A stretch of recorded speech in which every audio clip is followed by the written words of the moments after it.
अब हम देखते हैं प्रॉब्लम नंबर 20। देखिए इसमें क्या बोल रहा है, 3 beams are having the same length, same allowable bending stress and same bending moment. The cross section of the beam आपको दिया है, स्क्वायर दिया है, रेक्टेंगल दिया है और with the depth twice the width of the circle. ठीक, find the ratio of weight of the circular and the rectangular beam with respect to square beam. ठीक, ये हमको निकालना है।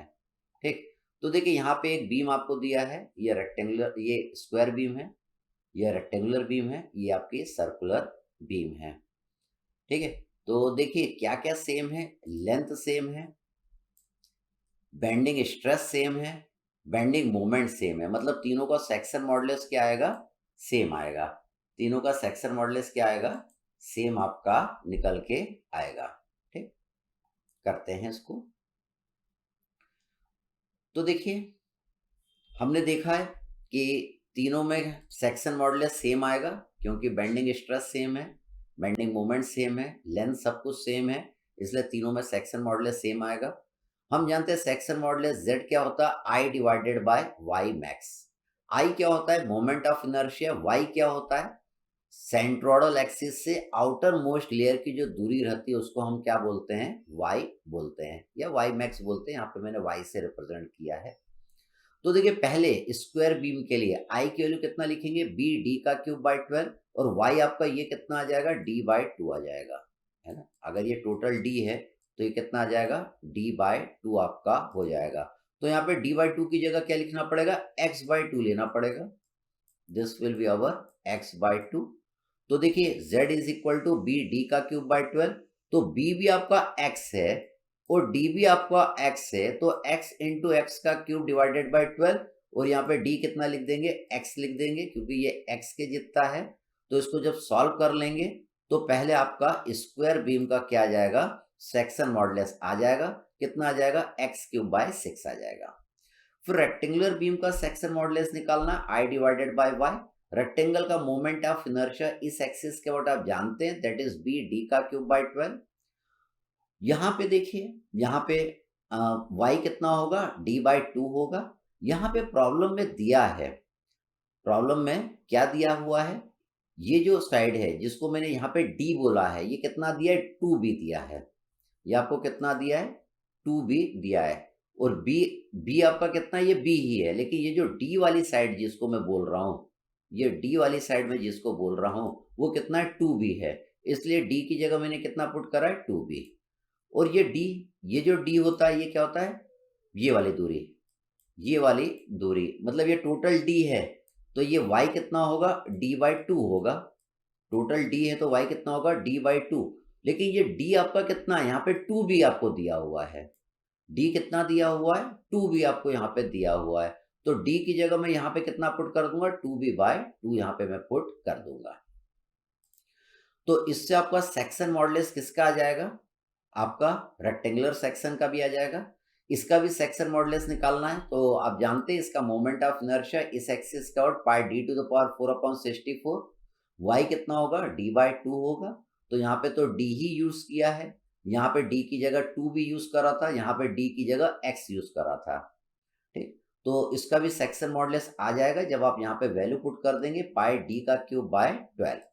तो तीनों का आपने सेक्शन मॉडुलस निकाल लिया। इसके बाद हम क्या करेंगे, equating the section modulus of square beam with that of rectangular beam. Square beam और रेक्टेंगुलर बीम के सेक्शन मॉडुलस को हम क्या करेंगे, इक्वेट कर देंगे, तो b की वैल्यू x के टर्म में आ जाएगी। इसी तरह equating the section modulus of square beam with the circular beam, ये स्क्वायर बीम के सेक्शन मॉडुलस को हम सर्कुलर बीम से इक्वेट कर देंगे, तो d की वैल्यू किसके टर्म में आ जाएगी, x के टर्म में आ जाएगी। तो देखिए b और d की वैल्यू हमने क्या कर लिया, x के टर्म में निकाल लिया। अब देखिए हम इनको इक्वेट क्यों कर सकते हैं, क्योंकि इन तीनों के सेक्शन मॉडुलस क्या रहेंगे, सेम रहेंगे। क्यों रहेंगे, क्योंकि तीनों में बेंडिंग स्ट्रेस और बेंडिंग मोमेंट की वैल्यू क्या आ रही है, सेम आ रही है, तो तीनों के सेक्शन मॉडुलस भी सेम रहेंगे। इसलिए मैंने पहले इन दोनों के सेक्शन मॉडुलस को इक्वेट करके b की वैल्यू x के टर्म में निकाल ली, फिर पहले और तीसरे के सेक्शन मॉडुलस को इक्वेट करके डी की वैल्यू मैंने एक्स के टर्म में निकाल ली। तो देखिए बी और डी की वैल्यू आपको पता चल गई। देखिए हम जानते हैं वेट इज इक्वल टू क्या होता है, mg होता है। मास की जगह मैंने डेंसिटी इंटू वॉल्यूम लिखा है। देखिए डेंसिटी क्या होता है, density is equal to mass upon volume होता है। ये होता है मास डेंसिटी। अगर वेट डेंसिटी आपको निकालना है, अगर वेट डेंसिटी आपको निकालना है तो वेट डेंसिटी आपका क्या होता है, वेट अपॉन वॉल्यूम होता है। तो मास, मास की जगह हम क्या लिख सकते हैं, मास डेंसिटी इंटू वॉल्यूम लिख सकते हैं। तो मास की जगह मैंने रो इंटू वॉल्यूम लिख दिया। वॉल्यूम, वॉल्यूम को क्या लिख सकते हैं, एरिया इंटू लेंथ लिख सकते हैं। अगर सारी चीज कांस्टेंट है तो weight will be directly proportional to area हो जाएगा। वेट ऑफ द बीम किसके बराबर होगा, directly proportional to cross sectional area of the beam के जितना होगा।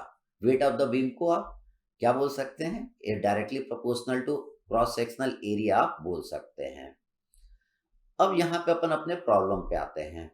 हमें क्या निकालना है, हमें क्या निकालना है, find the ratio of weight of the circular and the rectangular beam with respect to square beam. हमको क्या निकालना है, find the ratio of weight of the circular and the rectangular beam with respect to square beam. तो देखिए यहाँ पे मैंने क्या लिखा है, मैंने लिखा weight of the rectangular beam divided by weight of the square beam is equal to area of the rectangular beam divided by area of the square beam. ये हम लिख सकते हैं क्योंकि weight is directly proportional to, हमने देखा, that is cross sectional area. ठीक, अब देखिए यहाँ पे हम आते हैं, हम area of the rectangular beam जानते हैं। रेक्टेंगुलर बीम का एरिया कितना होगा, that is 2b into B हम लिख सकते हैं, b इंटू 2b लिख दिया। Area of the square beam हम लिख सकते हैं x इंटू एक्स, देखिए यहाँ पे मैंने लिख दिया। हम b और b जानते हैं, b बराबर क्या आएगा, 0.63x आएगा। तो b की जगह देखिए 0.63x लिख दिया और 2b की जगह भी मैंने 0.63x में 2 का मल्टीप्लाई करके लिख दिया। जब इन दोनों को डिवाइड करेंगे तो x वाली टर्म कट जाएगी, तो देखिए आपका ये आपका निकल के आ जाएगा। इसी तरह हमको ये भी रेशियो निकालना है, weight of the circular beam divided by weight of the square beam. ठीक, तो weight of the circular beam is equal to area of the circular beam, weight of the square beam बराबर equal to क्या, area of the square beam. तो area of the circular beam क्या होगा, π/4 d square होगा। Area of the square आप जानते हैं x into x. D की वैल्यू आप निकाल चुके हैं x के टर्म में, तो d की वैल्यू पुट कर देंगे x के टर्म में, इसको हम डिवाइड कर देंगे तो रेशियो आ जाएगा weight of the circular beam divided by weight of the square beam. तो देखिए आपने ये दोनों रेशियो निकाल लिए। चलिए फिर हम आगे बढ़ते हैं।